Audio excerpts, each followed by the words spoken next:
Good morning. Welcome to the Texas Action for Healthy Kids webinar on school meals, fact or fiction. We're really excited to have you with us today. Let's make sure everything is working. We actually have participants. I'm excited to see that there are participants out there that have electricity and internet and could join us. So welcome everyone.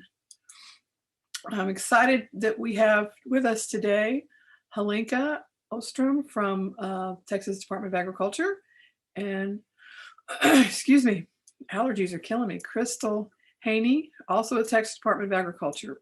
We are hoping that we will have,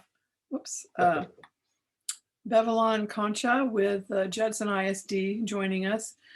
She was having internet issues, and then I'm sad that Courtney couldn't join us this morning, but she has put together a presentation, and Helenka is going to take care of that for us. So we have a great group with us, and we hope that you will enjoy what their presentation has. Ask lots of questions. If there's something that you want to ask, you can put it in the question box. You can also introduce yourselves in the chat box as we go forward.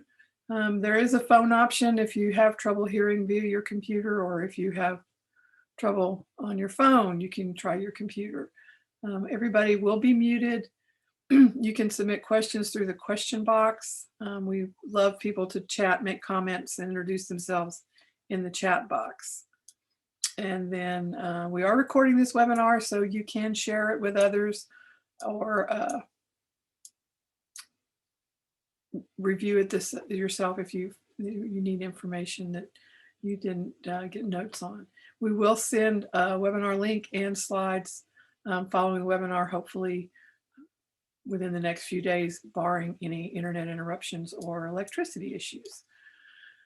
Just real quickly, who we are. Action for Healthy Kids has been around since 2002 when Dr. David Satcher said we have an obesity epidemic, and one of the best ways to deal with that is through our schools.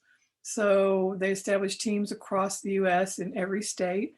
Texas has had one of the strongest, most active teams for this national organization. And we've been involved over the years in everything from school nutrition policies around school meals, getting more recess, physical activity in schools, and working with school health advisory councils. So as far as the national organization goes, we've evolved over that time as well. Our focus in the beginning was pretty much around nutrition and physical activity.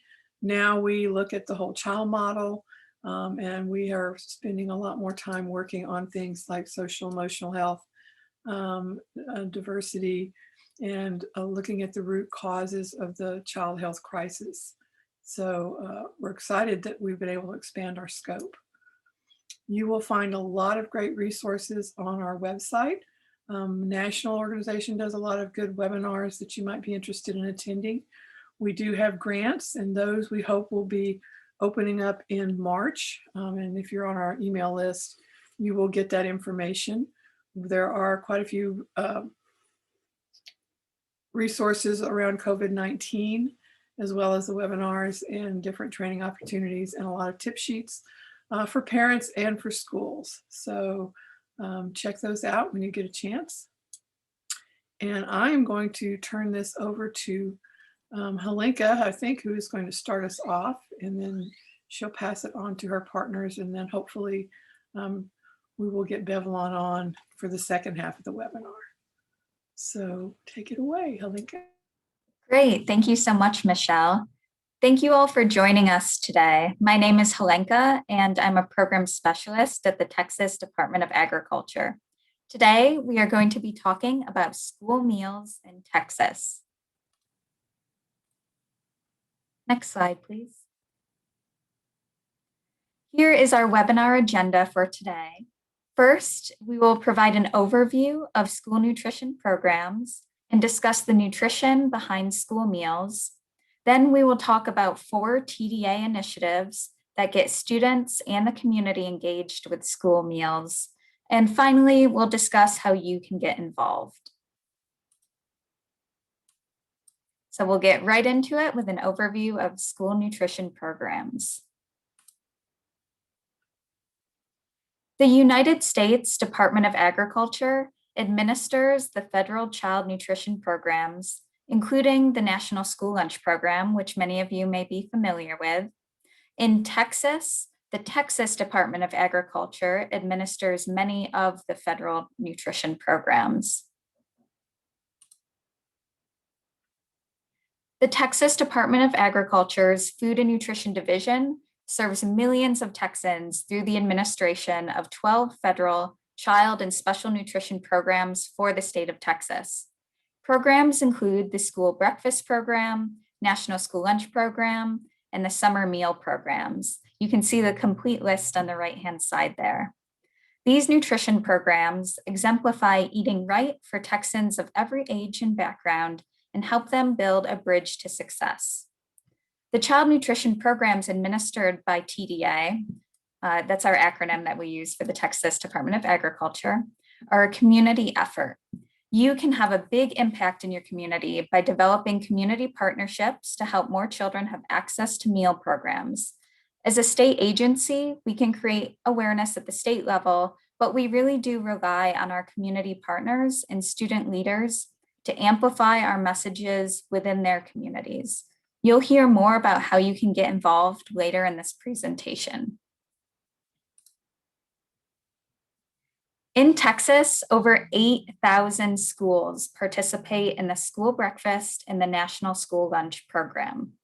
During the 2019 to 2020 school year, 1.8 million breakfasts were served on average per day in Texas. Over 3.1 million lunches were served per day in Texas. The National School Lunch Program has been around for 75 years. It provides nutritionally balanced, low-cost or no-cost lunches to children each school day.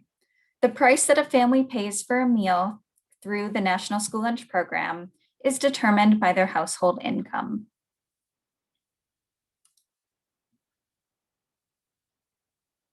When the school year ends, children often lose access to consistent, nutritious school meals, and that's where the summer meal programs come in. The summer meal programs operate in low-income areas and ensure that more Texas children have enough food for an active and healthy life.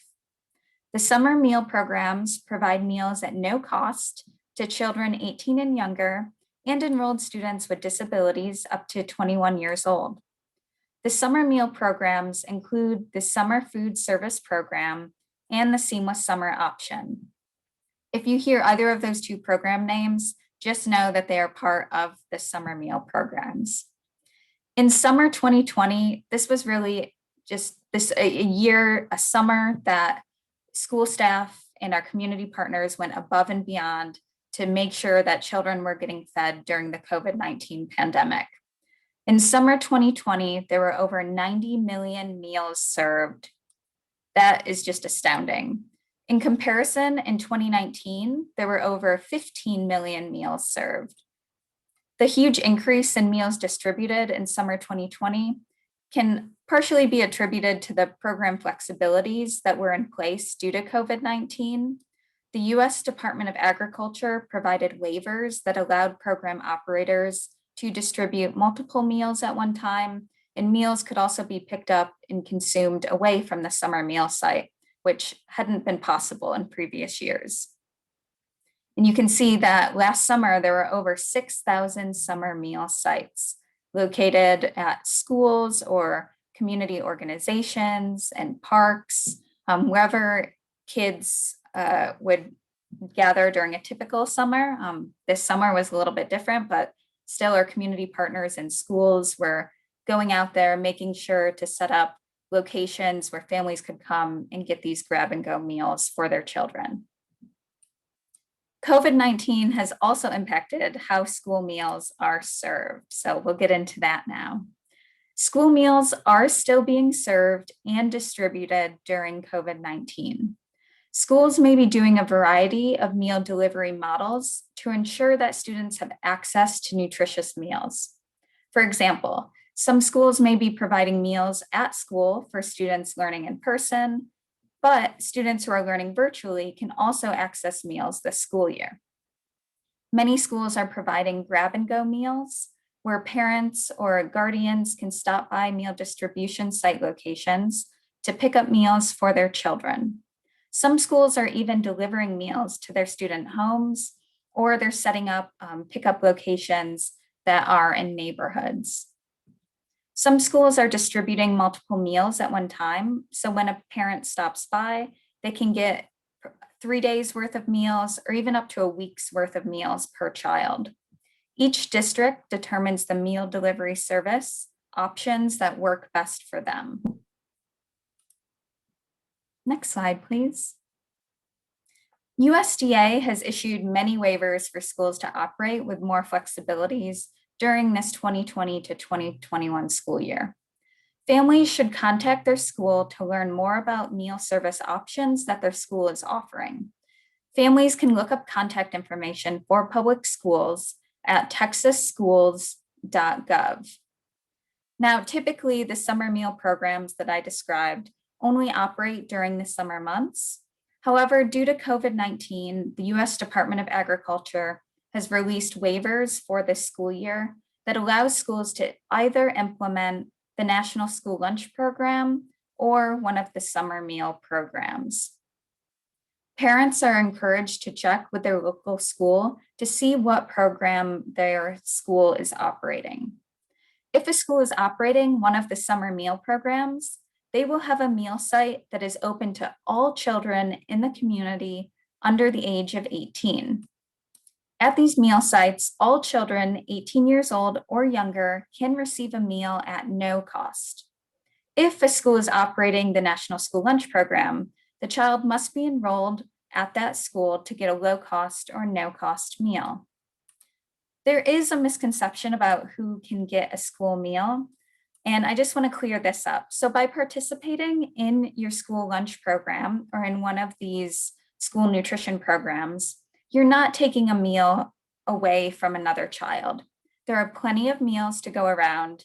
And in fact, you're actually supporting your local schools by participating in the school nutrition programs. As I mentioned earlier, schools are serving meals in a variety of ways. Here are some of the most common ways that meals are being distributed to families. Here is an example of the grab-and-go model. Parents drive up to the meal site and stay in their vehicle. The child nutrition staff greets them and then asks how many children they have. If the school is participating in the National School Lunch Program, they may ask for student information to verify if the meal is low cost or no cost. If this is a summer meal site, no identification is required and the meal does not cost anything. Then the child nutrition staff will provide the meals to the family.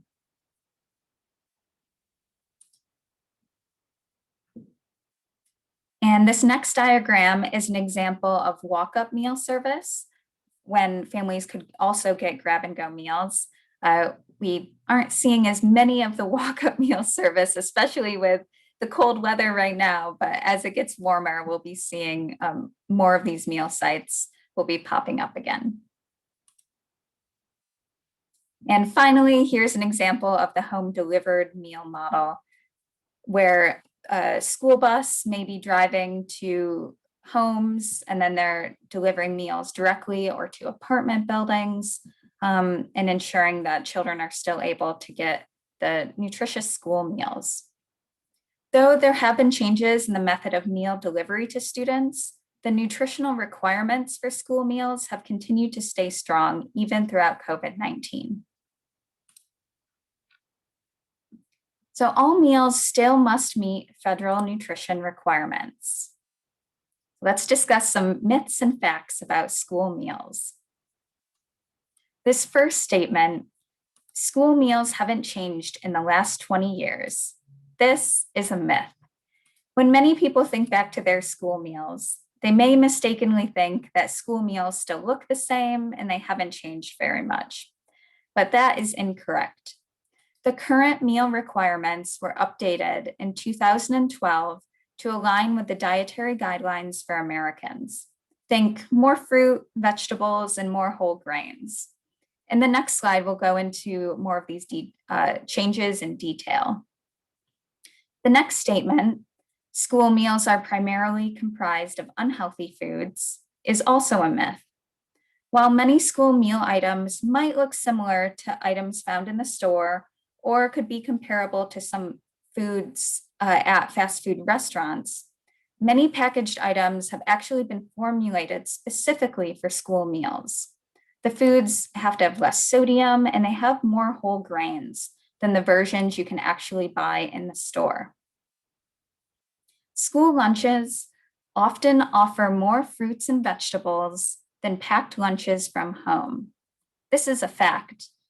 This is based on a study in the Journal of Child Nutrition and Management that reported lunches brought from home often were lacking in a daily fruit or vegetable. And finally, this last statement, COVID-19 pre-packed school meals are unhealthy. This is also a myth. We'll discuss the meal pattern requirements that continue to be in effect during COVID-19. And I want you to look at the picture that is accompanying right there on that slide. So while this picture was taken pre-COVID, it's actually a school breakfast that is shown to the right. It has whole grain pancakes, scrambled eggs, sliced peaches, and a cucumber and tomato salad with low-fat milk.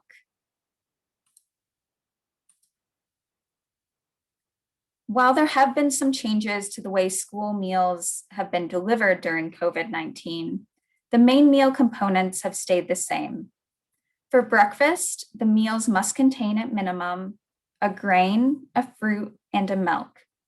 At lunch, the minimum that a school lunch must contain is a meat or meat alternative, a grain, fruit, vegetable, and milk. Here is another example of a real school meal.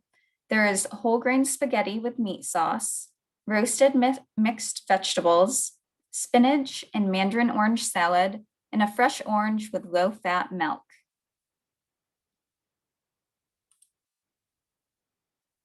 As I mentioned earlier in the presentation, COVID-19 meal service may look different, but many schools have transitioned from a traditional cafeteria service to where parents can pick up these meals. This definitely changed the way that the school meals were packaged. As we mentioned earlier, one of the myths is that COVID-19 meals or many of the prepackaged items are unhealthy.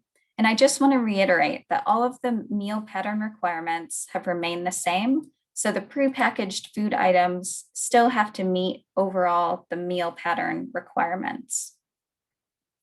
And the remainder of the regulations have stayed the same. There are weekly requirements for whole grain rich items, the total amount of calories, amount of sodium and saturated fat. If a prepackaged item is higher in sodium, the district must balance the sodium amount out with the remainder of the food items for the rest of that week. So you can't go over those sodium limits for that week. There have also been some misconceptions with the meal pattern waiver. USDA did offer some flexibilities due to potential disruptions in the supply chain or procurement issues, especially at the beginning of COVID. This waiver was not in place, so school districts could serve anything they wanted. They still had to meet the standards, and week by week, they could have some variation, especially at the beginning of COVID, if they utilized that meal pattern waiver, but they still had to meet the overall requirements. The prepackaged food items do offer a benefit to schools and kitchen staff. While meals are packaged differently, these prepackaged items allow staff to spread out and socially distant in the kitchen, and it can also save them prep time too. And during COVID-19, food safety continues to be maintained. School staff still need a food handler's card to serve meals, and the facilities are also inspected by health departments. Here's an example of a grab and go meal. There is packaged yogurt, string cheese, graham crackers that are paired with a fresh apple and cucumber tomato salad. Krystle will now talk about additional benefits of school meals. Thank you, Helenka. Good morning, everyone. My name is Krystle Haney, and like Helenka, I'm a special program specialist at TDA, and I am so happy to be here with you all this morning. So in addition to the 12 child and special nutrition programs that Helenka mentioned previously, TDA oversees 4 initiatives that promote student and community engagement in school meals. Next slide. So first up is the Texas Farm Fresh Initiative. So this initiative connects local farmers to schools so more local food products can be served in school meals. The Farm to School really offers a lot of positive opportunities for students, schools, and farmers. So kids have increased exposure to healthy food and they're educated about the local food systems. Schools boost nutrition and meal appeal, engage parents and staff, and connect with their larger community. Farmers benefit economically and the communities benefit when more money is being spent locally. So Farm to School really has the power to impact entire communities. These small changes in operations really have lasting impacts on the lives of children and families that are served. Next slide. To support the Farm Fresh initiative, TDA created the Farm Fresh Network. This is an online database of producers in Texas that want to provide their fresh local produce to schools. This is really a great starting place for schools interested in exploring bringing more local produce into their cafeterias. Next slide, please. The Farm Fresh Challenge. So the Texas Farm Fresh Challenge is a really fun and engaging way for schools to receive recognition for their farm to school efforts. Schools that serve local products, educate students about local foods, and share this on social media receive TDA recognition. So schools are typically eligible to participate in this challenge in October, but this year schools will have 2 opportunities to participate in April and October. So this is really a great time for schools to focus on increasing the local products they offer in their cafeterias and involving the students in the process.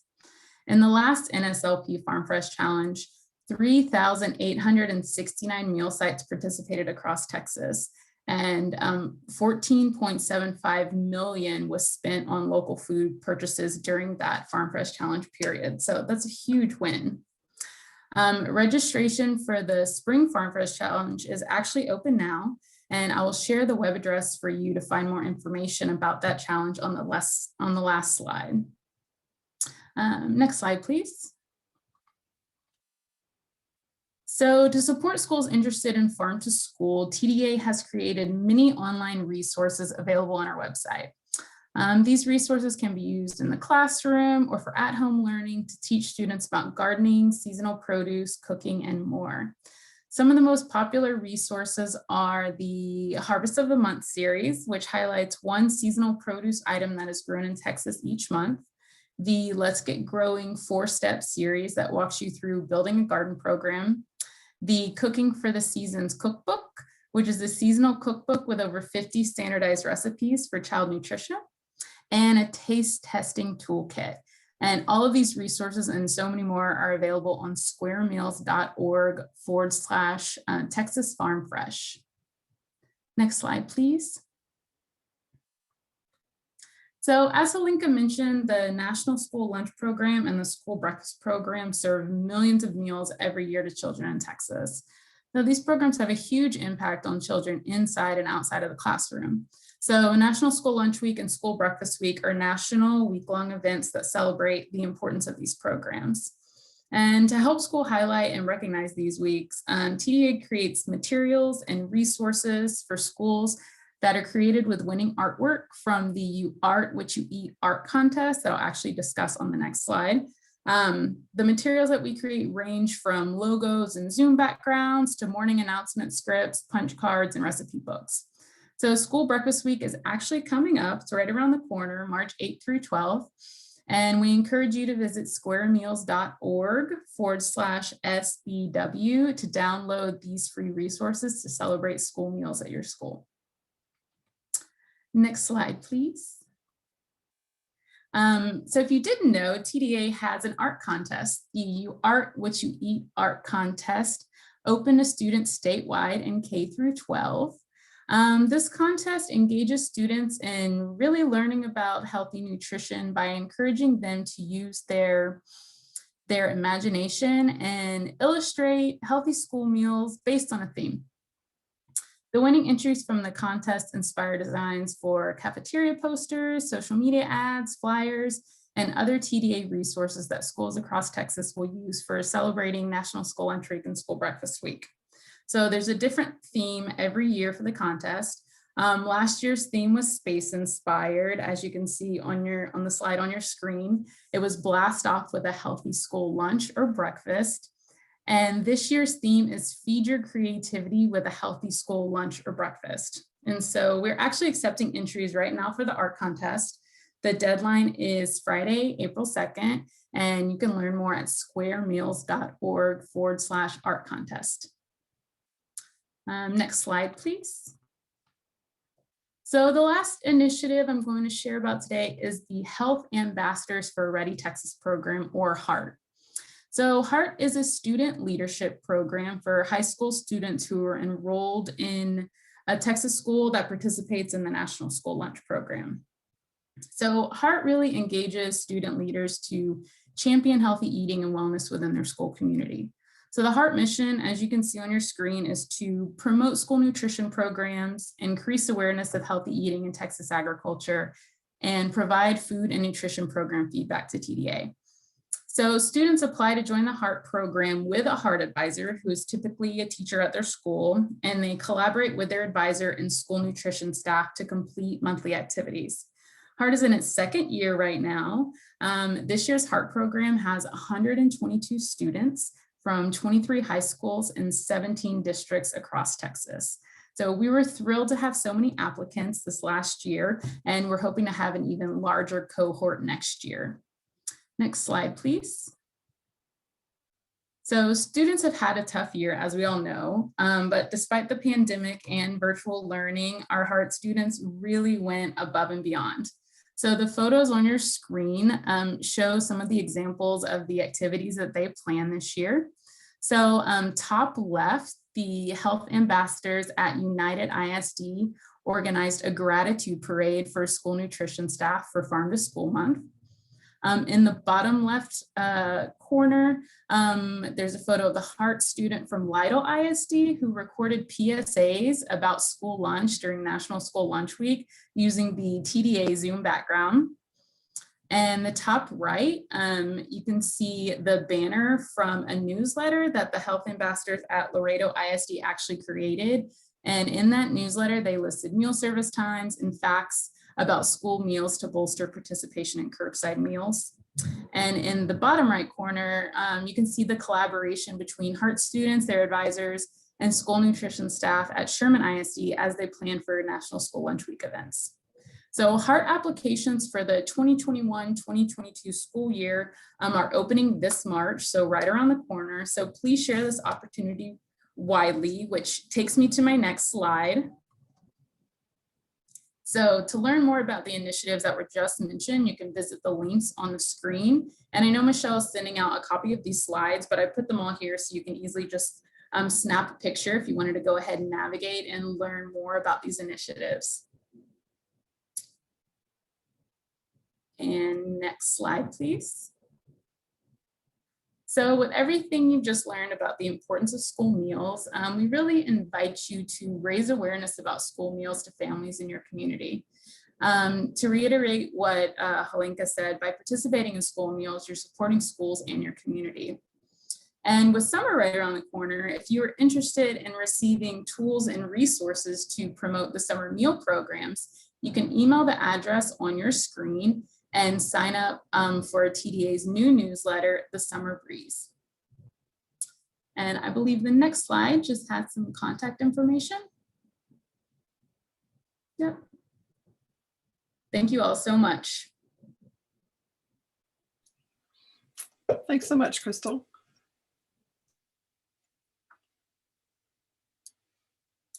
Okay, so I'm not seeing our child nutrition director from Judson ISD. She was going to try to join us, which is really sad because she has some great information to share.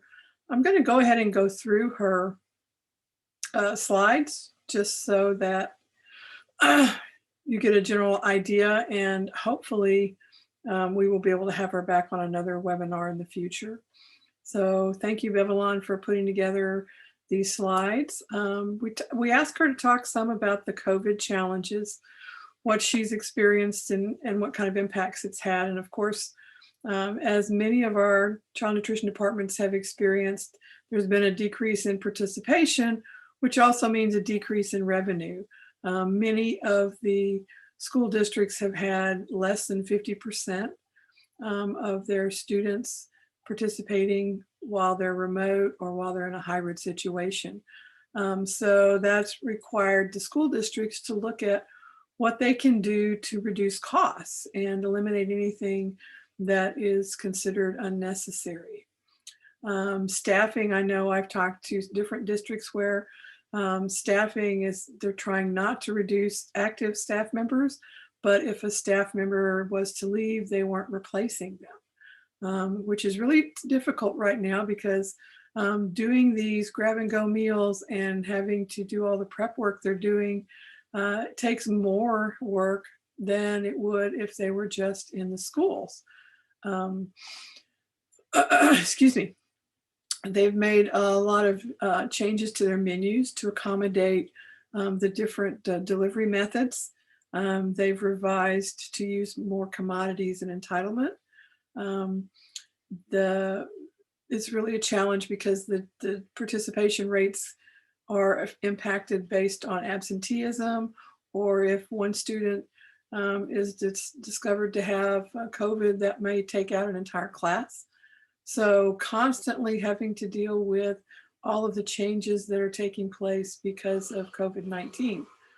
And then add on top of that, the manufacturers and the vendors may or may not have the same products that they've had in the past. So things that they might have been expecting to come in may not, and they have to make modifications to their menus to deal with that unexpected event. Besides the things that are involved in preparing meals, and then they also have to deal with how to make sure students get the meals. A lot of them, if they're doing hybrid, we do have some districts that have, 50% or more of their students coming back. If that's the case, then they're doing either grab and go or they're delivering meals to the classroom. And as I mentioned, that requires additional prep time. There also is a requirement for more equipment. If they're delivering to the classroom and they've not done classroom meals in the past, then that means they don't have the right equipment. And if they're doing meals that are being picked up, for instance, this summer, I know in El Paso, they were having to borrow shading structures so that they had something to keep them out of the hot sun while they were out at the curb waiting for people to come by and pick up meals. Then they also had to have carts to get the food out there. They had to have ice chests to keep the food cool or warming. So all these things have gone into a lot of the challenges, and they've required more purchases. So these are just some of the things that they're dealing with and still managing to provide healthy meals to students. We were also wanting Beveylon to talk a little bit about what she's done to try to increase participation in the school meals. And she's been effective in some of these. And like I said, I wish she was here to share her insights a little better. I have the bullets. So additional meal service models, some of the things that Helenka talked about, curbside and classroom, bus delivery, setting up kiosks so that kids can stop by on their way. Then adding new programs, CACFP supper program. Some of our schools have added more service to try to combat the issues of families not able to get food from other sources. So that has helped them with some participation issues. Then the seamless summer auction with their snack programs. Helenka, can you explain that one? Because I am not familiar with that. Sure. So the Seamless Summer Program is one of the summer meal programs. And this is an option that is available just for schools. So it more closely aligns with the National School Lunch Program requirements that they already have. So it's less paperwork for them overall. So they can opt into doing the Seamless Summer option for schools. Thank you. I do know Beveylon has also come up with new menu items. I wish she was here to share some of those. She has done work with getting student, parent, and staff feedback on school meals to try to see what would be they would like to see on the menu, and then looking at what's available from vendors, what the costs would be involved, and then also trying to make things a little more appealing, or and making sure that even if it's more appealing or different, that it's still compliant with the school meal program. Her best advice was having good customer service, making sure the staff focused on the customers and weren't just there to monitor meal selection, and be nice, because a lot of times the ladies and the gentlemen that work in those school meal programs are some of the people that students remember for the rest of their lives. I know I remember some of the ladies that helped serve me meals many, many years ago, and my nieces and nephews have also remembered a lot of those people. So having happy staff that is customer focused can go a long way towards increasing meal participation, almost as much as the food. And then the environment is also another thing to consider. As far as marketing school meals, having a way for students to offer feedback. A lot of times I've noticed that a lot of districts will talk to staff about school meals or talk to different teachers and get input on school meals, but they really don't talk to the students, or they talk to the students who are participating. So finding a way to get feedback from students who aren't eating school meals can really help you determine what issues you need to be addressing at. Making sure that your programs are promoted, doing something over the PA system in the mornings, or finding different ways to get messages across about the school meals, talking to your school administrators at staff meetings about school meals and what changes have been made and what's coming up, what's doing different. I know another way is to talk through your school health advisory council, having your child nutrition department talk to your school health advisory council about what they're doing to make sure meals are healthy and that kids are still wanting to participate. So that's another way of getting to parents and administration through that school health advisory council. Taste tests also help, having kids try new products. It could be in the classroom. It could be something that you have at the beginning of the line before they actually go through the line for their school meal, having them try something new and then having the option for them to pick that up. And as I mentioned, soliciting feedback from students, and then making it feel more like a restaurant than a school cafeteria. Anything you can do to the environment of the cafeteria that makes it seem more like they were eating in a restaurant than the typical school lunchroom. Some of the keys to program success: building and maintaining good relationships, not just with the students, but also with staff and parents and your school administration. And then being flexible.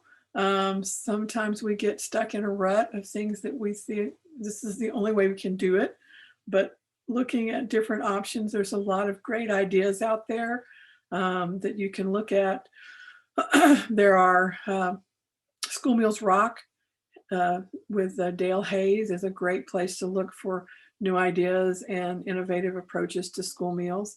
And then finding a way to say yes if someone comes up with something and says, have you ever considered trying this as an option for a school meal? Then saying, yes, that would be great. Refreshing menus periodically helps maintain participation. Definitely, Raul, that's a really good example of something that needs to happen. Making accommodations, making it happen, making sure that you're meeting the needs of the students, whatever their requirements are. Communicating. A lot of times if students aren't aware of what's on the menu or it's not communicated, I don't know if menus are as, ours used to be Thursday was hamburger day and Friday was fish day, and it was very scheduled what was happening, and now there's more flexibility. But if students aren't aware of what's out there and what the options are, they may not be as likely to participate. Giving them options is also a good philosophy towards program success. Having different options, because not everybody wants meat on their plate. Some are going to want good vegetarian options. So having the ability to offer different options for your students can help you be more successful. If any of you have some good ideas, drop them into the chat box. That would be great. Again, this is my limited knowledge on Beveylon's PowerPoint. She would have done a much better job of sharing how things work, I'm sure, but with the weather that we've had, I'm surprised that we were able to get as many people to attend and have our Texas Department of Agriculture people all be here.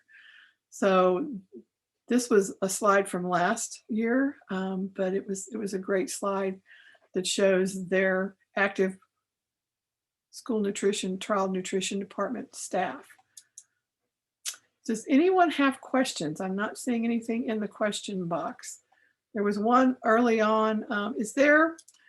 Helenka, is there a limit on added sugar for breakfast and lunch menus at this point? At this time, no. That would have to be a change at the federal level with USDA to then go down to the state level, and then we'd administer that and make sure that the schools would follow that. But at this time, there aren't sugar requirements like there are with sodium or whole grains or saturated fat. Okay, that is something, if you're interested in lobbying for specific regulations, don't be afraid to reach out to your legislators. Sometimes we can do things at a state level as well. At one point, Texas did have their own state nutrition policy before the USDA and the federal program updated their requirements.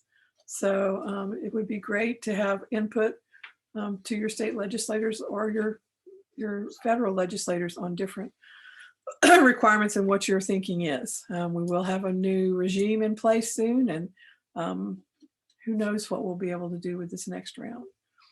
I'm not seeing any other questions.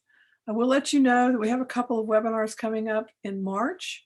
These are specifically for school health advisory councils. The first one will be about the process of having a school health advisory council. What are some of the roles they play? How can you hold a successful meeting? There were a lot of questions when we had our session in January around advocacy. And so we are going to kind of just go through the logistics of a school health advisory council on day one. And then on the day two, we will have some of our school health advisory councils who have been successful share what has made them successful. How many members they have, how often they meet, when do they meet, what are they working on, how do they get the school administration to pay attention. We have some really good, strong shacks in Texas, and we're going to try to have some from rural as well as metropolitan so that you get a mix, and hopefully they will give you some good ideas. And I do recommend that child nutrition directors for the district participate in the School Health Advisory Council. It's one of the best ways to get information out about your department and what you're doing, and also gain support with the administration if there's things that you feel you need help with. particularly now when so many of them are having financial difficulties. Having that Schools Advisory Council to support you could be very important. So join us in March for that. If you're looking for specific topics, we have an archive of webinars on YouTube, which you can find by going to YouTube and searching for Healthy Kids, Healthy Families, or using the link that's on the slides that we're going to be sending you. And that is all we have. Unless anybody has a question that I didn't see yet, we're going to give you 10 minutes back. We did manage to complete the webinar without losing electricity.